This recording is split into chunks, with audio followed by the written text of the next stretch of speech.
नमस्कार बच्चों, कैसे हैं आप? आशा करती हूँ कि आप अच्छे होंगे। इस समय कोरोना वायरस महामारी का प्रकोप चल रहा है, तो इससे बचने का केवल एकमात्र उपाय है, वो है घर पर रहना और सुरक्षित रहना। घर पर रहकर आप अपनी पढ़ाई पूरी कर पाए, इन सब बातों को ध्यान में रखते हुए हमारे विद्यालय के संचालक महोदय और प्राचार्य ने एक नया तरीका निकाला है, जिस ऑनलाइन कक्षाएं शुरू की है, जिसके द्वारा आप सभी तरह की रचनात्मक एवं क्रियात्मक कार्य कर सकते हैं और सीख सकते हैं। अब आज मैं किरण गुप्ता आपको हिंदी पढ़ाऊंगी। हिंदी में व्याकरण का पाठ, भाषा और व्याकरण पढ़ाऊंगी। भाषा क्या होती है? बच्चों, आप देखते हैं ना, जनरली हम अपने मन की बात दूसरों तक पहुंचाते हैं और दूसरों के मन की बात को समझते हैं, तो इन सब में हम किसी न किसी चीज का प्रयोग करते हैं। तो हम जैसे आप देख रहे हैं ना कि ये दोनों बच्चे आपस में झगड़ रहे हैं और मम्मी उसको समझा रही है कि बेटा मत झगड़ो। तो इसमें कोई ना कोई भाषा का प्रयोग हो रहा है।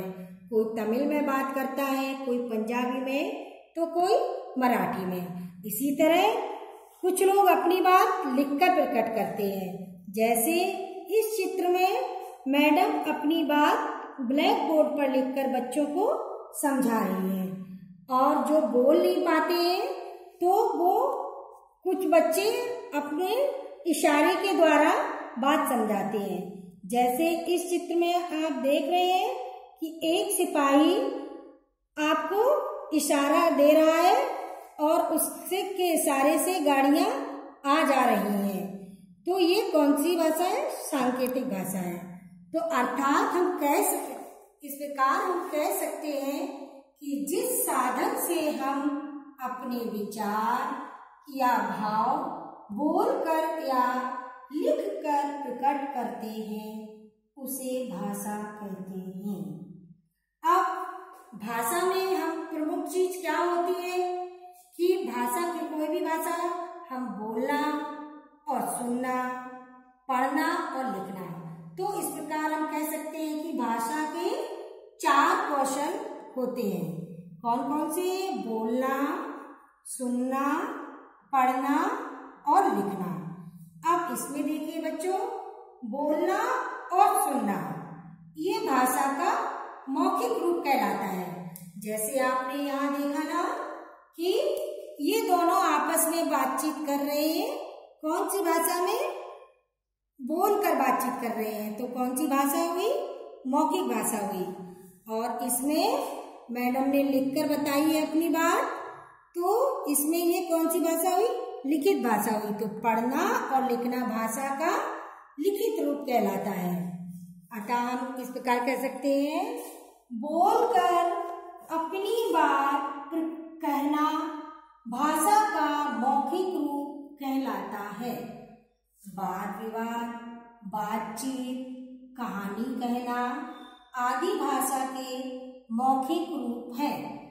आप यहाँ देखिए, ये नेताजी भाषण दे रहे हैं, तो बोल कर दे रहे हैं। कैसे अपनी बात लोगों तक पहुंचा रहे हैं? बोल कर लोगों तक अपनी बात पहुंचा रहे हैं। अब लिख कर अपनी बात प्रकट करना भाषा का लिखित रूप कहलाता है। पत्र, समाचार पत्र, पुस्तकें आदि भाषा के लिखित रूप हैं। भाषाएं जैसे इसमें आप देख रहे हैं, यहाँ पर ये रमा है, रमा पत्र लिख रही है। ये भाषा का लिखित रूप है। हमारे देश में अनेक भाषाएं बोली जाती हैं। हिंदी हमारी राष्ट्रभाषा है। अब अलग अलग राज्यों की अपनी अलग अलग भाषाएं हैं। जैसे कश्मीर, कश्मीरी, पंजाब, पंजाबी, गुजरात, गुजराती, महाराष्ट्र, मराठी, उड़ीसा, उड़िया, आसाम, असमिया, आंध्र प्रदेश, तेलुगु, तमिलनाडु, तमिल, केरल, मलयालम, कर्नाटक, कन्नड़, गोवा, कोंकणी, बंगाल, बंगला राज्यों में भाषाएं बोली जाती हैं।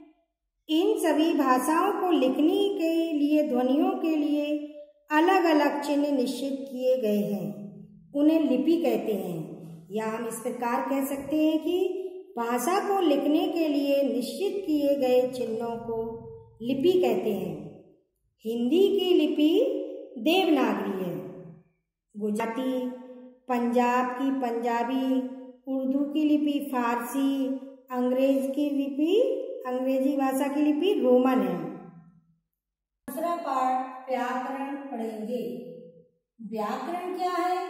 व्याकरण वह विद्या है जो भाषा को शुद्ध रूप में बोलना, पढ़ना और लिखना सिखाती है। जैसे है लड़की सीता सुंदर ए, तो इसमें सीता सुंदर ए, देखा बच्चों आपने यहाँ पर कि शब्दों को कहीं भी इधर उधर रख देने से वाक्य नहीं बनता है। क्या आपको इसका सही अर्थ समझ में आ रहा है ना? नहीं आ रहा समझ में। यदि हम कहें कि सीता एक सुंदर लड़की है, तो हमें इसका पूरा अर्थ समझ में आ जाता है। सीता कैसी लड़की है? एक सुंदर लड़की है। ऊपर वाले सेंटेंस में हमको समझ में नहीं आ रहा था, और नीचे वाला सेंटेंस सही समझ में आया। तो शब्द या वाक्य का रूप, अर्थ व प्रयोग ठीक है या नहीं, इसकी जानकारी हमें कौन देता है? ये व्याकरण के माध्यम से हमको मिलती है। प्रत्येक भाषा के अपने कुछ नियम होते हैं, उन नियमों का पालन करने से ही भाषा शुद्ध रूप से बोली या लिखी जाती है। ज्ञान हमें किससे प्राप्त होता है? ये व्याकरण से प्राप्त होता है। हिंदी हमारी राष्ट्रभाषा है, ये आप सभी जानते हैं। और हमारी मातृभाषा क्या कहलाती है? जिस भाषा को हम अपने परिवार से सीखते हैं वो हमारी राजभाषा कहलाती है। और अंतर्राष्ट्रीय भाषा क्या कहलाती है? जो पूरे देश में बोली जाती है वो अंतर्राष्ट्रीय भाषा कहलाती है। अंतर्राष्ट्रीय भाषा कौन सी है? अंग्रेजी हमारी अंतर्राष्ट्रीय भाषा है। और हमारी राजभाषा क्या कहलाती है?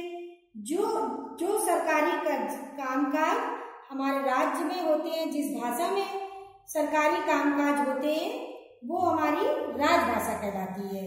जैसे हमारे राज्य में कौन सी भाषा में सरकारी कामकाज होती है? हिंदी और इंग्लिश। तो हिंदी और इंग्लिश हमारी राजभाषा है। आपने देखा बच्चों, हिंदी हमारी राष्ट्रभाषा है। अंतर्राष्ट्रीय भाषा अंग्रेजी है।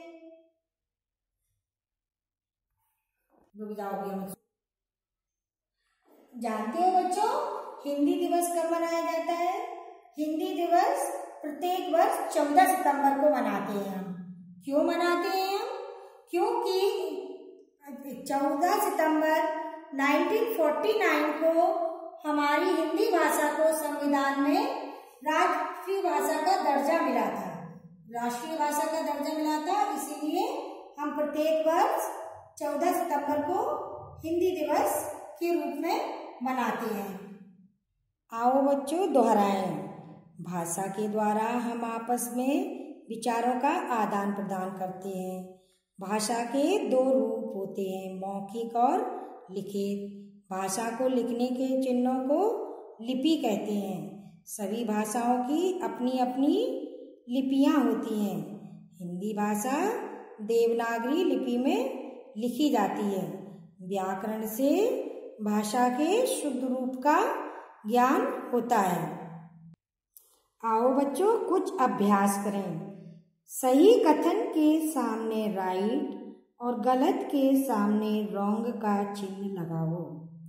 भाषा बातचीत करने का एक साधन है। राइट क्या है? राइट। हम अपने विचारों को केवल बोलकर ही प्रकट कर सकते हैं। ये रॉन्ग है, क्योंकि हम अपने विचारों को बोलकर भी और लिखकर भी प्रकट करते हैं। भारत में केवल हिंदी भाषा बोली जाती है।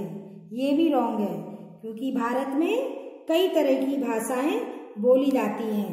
हिंदी भी, अंग्रेजी, पंजाबी, मलयालम, उड़िया, कश्मीरी, ये सब भाषाएं बोली जाती हैं। तो ये रॉन्ग हुआ। अब हिंदी हमारी राष्ट्रभाषा है। कौन सी भाषा है? राष्ट्रभाषा है। तो ये राइट हुआ। व्याकरण हमें भाषा का शुद्ध प्रयोग कर सिखाता है। क्या? राइट हुआ। अब दूसरा अभ्यास करें। चित्र देखकर राज्य का नाम पहचानो और वहाँ बोली जाने वाली भाषा का नाम लिखो। अब ये देखो, राज्य कौन सा हुआ? पंजाब में कौन सी भाषा बोली जाती? ये कौन सी भाषा है? पंजाबी। किसका चित्र दिख रहा है? ये पंजाबी भाषा का। और ये किसका चित्र दिखाई दे रहा है? मलयालम का। मलयालम, कश्मीरी, और ये मराठी। अब इन चित्रों में भाषा का कौन सा रूप प्रयोग हो रहा है? अब आप यहाँ पर देख रहे हैं ना बच्चों, ये लड़की क्या कर रही है? टेलीफोन पर बात कर रही है और दूसरे लोग उसकी बात को फोन पर सुन रहे हैं। तो इसमें कौन सी भाषा का प्रयोग हो रहा है? मौखिक। तो हम यहाँ पर कौन सी भाषा लिखेंगे? मौखिक भाषा। कौन सी भाषा लिखेंगे? मौखिक। अब इस चित्र में आप क्या देख रहे हैं बच्चों? ये भाषण दे रहे हैं। तो ये भी कौन सी भाषा है? मौखिक भाषा है। कौन सी भाषा है? मौखिक, क्योंकि बोलकर अपनी बात लोगों तक पहुंचा रहे हैं, इसलिए ये कौन सी भाषा हुई? मौखिक भाषा हुई। अब यहाँ पर आप देख रहे हैं कि दोनों बच्चे कॉपी पर लिख रहे हैं। तो इसमें कौन सी भाषा का प्रयोग हो रहा है? लिखित भाषा का प्रयोग हो रहा है। तो हम यहाँ पर क्या लिखेंगे? लिखित। तो आया ना बच्चों समझ में? अब बच्चों इस पाठ को आप वीडियो के द्वारा अच्छे से समझिए, पढ़िए और लिखने का अभ्यास करिए और अपनी गलतियों को सुधारने की कोशिश करिए। धन्यवाद बच्चों। अब फिर मिलते हैं।